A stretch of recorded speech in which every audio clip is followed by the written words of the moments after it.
በስመ አብ ወወልድ ወመንፈስ ቅዱስ አሐዱ አምላክ አሜን። ተወዳጆች እንደምን አላችሁ? ይህ ሰዋስው ሚዲያ ዩቲዩብ ቻናላችን ነው። እኔ ዲያቆን ዘሰዋስው ነኝ። በያላችሁበት ሰላም እግዚአብሔር ከእናንተ ጋር ይሁን። ለዩቲዩብ ቻናላችን አዲስ ከሆናችሁ ሰብስክራይብ በማድረግ ቤተሰብ ሁኑ። ይህ መንፈሳዊ ቻናላችን መንፈሳዊ ህይወታችን የምናሳድግባቸውን ትምህርቶች በየጊዜ የምናስተምርበት የዩቲዩብ ቻናላችን ነው።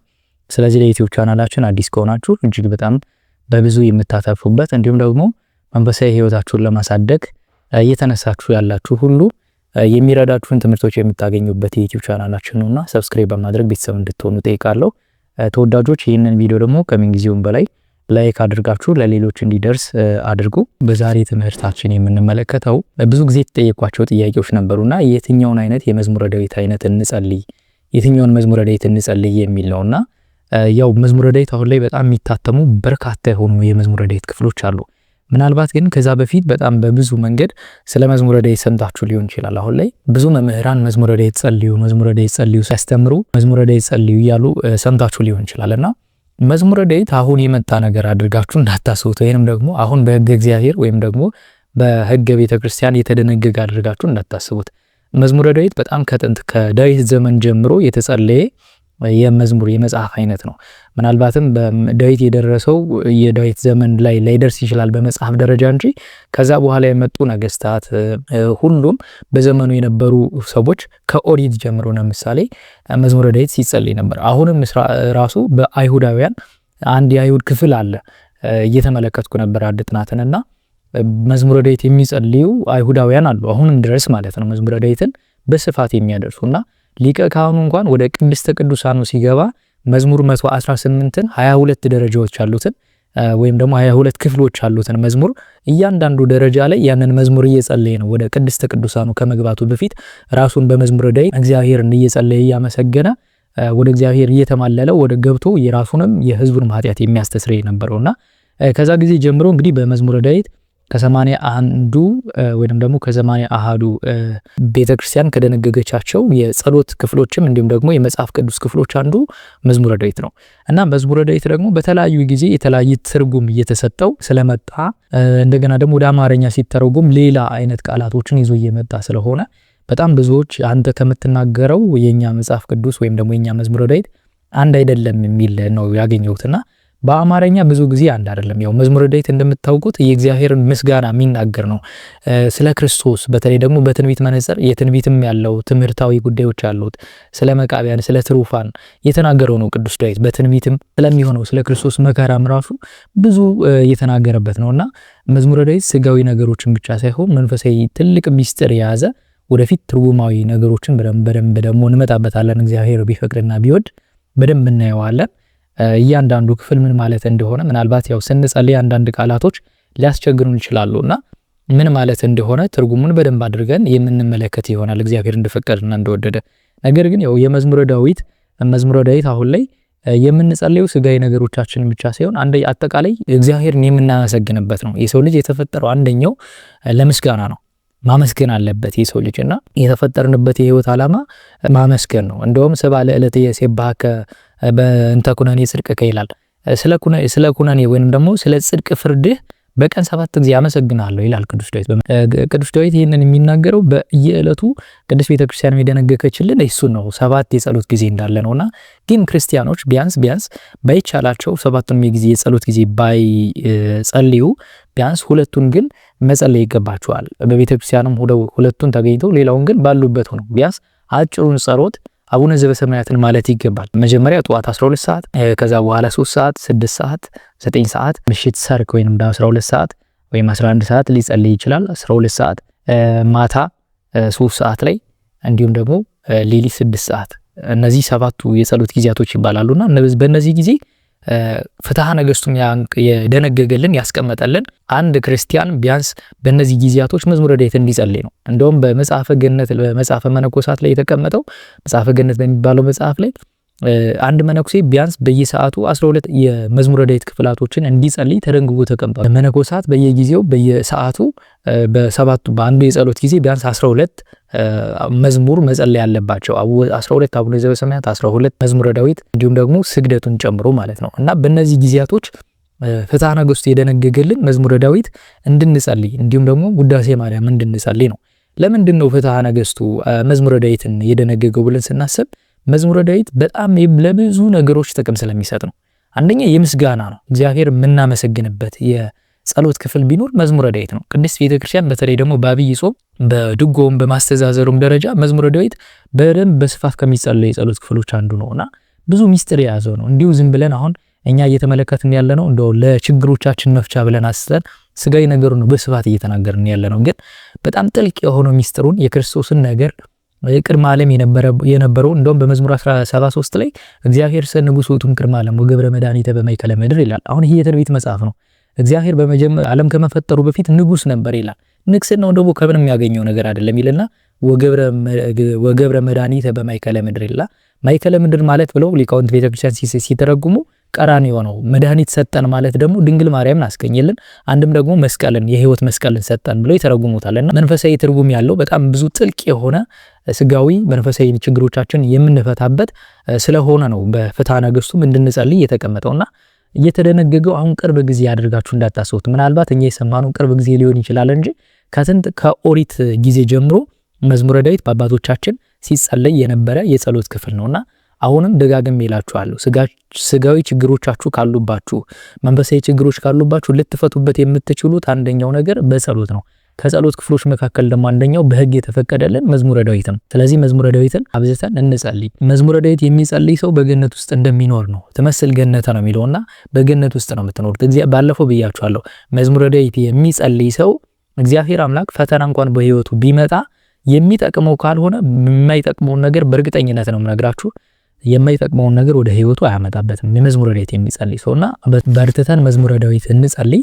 ለዛሬ ግን በጣም የተለያዩ የመዝሙረ ዳዊት ክፍሎች አሉና እሱን እንመልከትና የተሻለው የትኛው መዝሙረ ዳዊት ነው የሚለውን ደግሞ አብረን እንመልከት። እውነቱን ለመናገር ብዙ ጥናት እንዳካሄድኩትና እንደ ብዙ የመዝሙረ ዳዊት አይነቶችን አይቻለሁና ብዙዎቹ ብዙ የቃላት ግድፈት ያለባቸው ናቸው። በተለይ ደግሞ አማርኛ መዝሙረ ዳዊት ብዙ ጊዜ በጣም ብዙ የቃላት ልዩነት አለውና ከነዚህ መካከል እስኪ እኔ ይሄ የመጽሐፍ ቅዱስ እንደምትመለከቱት የ1947 በኃይለ ሥላሴ የታተመ ነውና ትክክለኛ ቃላት ያለው ነው። እንደው እግዚአብሔር ቢፈቅድ እኔ በአማርኛ እንደው እሱን ለማድረግ ሞክራለሁ መዝሙረ ዳዊቱንና ብዙ አይነት የቃላት ግድፈት አለ በአማርኛ ደረጃና ከዛ ይልቅ እኔ እንደውም የግዕዝ መዝሙረ ዳዊቶች የትኛውም ቢሆን ማንንም ያሳተመው የግዕዞቹ በግዕዝ የታተሙት ማለት ነው ብዙ አይነት ግድፈት አይገኝባቸውም። የቃላት ግድፈት ነው የሚገኝባቸው፣ የፊደላት ነው የሚገኝባቸው። እሱ የኮምፒውተር ችግር ነው። ሲታተሙ የቃላቱን ሲጽፉ ታይፕ ሲያረጉ የሚሳሳቱት ነውና እሱ የሚስተካከል ነው። አስተካክላችሁ ትጸልዩታላችሁ። በዚህ ጊዜ አይታችሁ ከሆነ ብዙ አይነት የፊደል አይነቶች አሉ የግዕዝ ተመሳሳይ የሆኑ ለምሳሌ ሐመርኋ ሀሌታ ውሃ የምንለው ሐመር ውሃ የምንለው ብዙ ውሃ የምንለው ሰ እንዲሁም ደግሞ ንጉሱ ሰሳቱ ሰ የምንለው አለና አንደኛውን ሲተካ ብዙ የቃላት ልዩነት እንዲኖር ያደርገዋልና እሱን ታይፕ ሲያደርጉ ምናልባት ሊሳሳቱ ይችላል። ለምሳሌ ንጉሱ ሰ መግባት የነበረበትን እሳቱ ሰ ሊያስገቡት ይችላሉ። እሳቱ ሰ መግባት የነበረበትን ንጉሱ ሰ ሊያረጉት ይችላሉ። እሱ በጣም ትልቅ ልዩነት የትርጉም ልዩነት ያመጣል እና ወደ አማርኛ ሲተረጎም ግን ሙሉ በሙሉ እንደዚህ አይነት ቃላቶች አይደሉም ያሉትና የአማርኛ ትርጉም ብዙ ጊዜ አሁን ባለው የቃል ለምሳሌ ብዙ ጊዜ አይታችሁ ከሆነ አማርኛችን ከተለያየ ነገር ከተለያየ ቦታ ወደ ተለያየ ቦታ የተለያየ ነውና ግን መጽሐፍ ቅዱሳዊ የሆነው የድሮ መጽሐፍ ስንመለከት መዝሙረ ዳዊትን የአማርኛ ትርጉሙም ቢሆን እጅግ በጣም ደስ የሚል ትርጉም ያለው ነውና አሁን የሚታተሙት ግን እጅግ በጣም የተለያየ ትርጉም ያላቸው ናቸው። ብዙዎችን አይቻለሁ። ለምሳሌ እኔ ብዙ ጊዜ ሪከማንድ እያደረኩ የነበርኩት የማህበሩ መዝሙረ ዳዊት ነውና የማህበሩ መዝሙረ ዳዊትም ቢሆን የአማርኛ ትርጉሙ ትክክል አይደለም። በጣም ብዙ የተሳሳተ ነገር አለውና ለምሳሌ ይሄን እንመልከት እስኪ።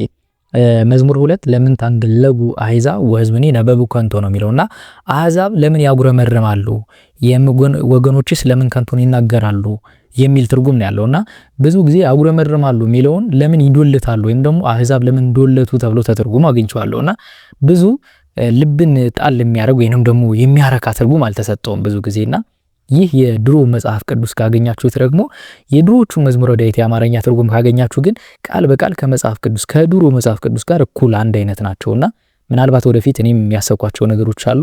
መዝሙረ ዳዊትን የማሳተምና ጥሩ አይነት ኑሮ በግዕዝም በአማርኛውም ጥሩ የሆነ እንዲኖር ፈልጋለሁ እግዚአብሔር ቢረዳኝና እናንተም ጸልዩልኝ።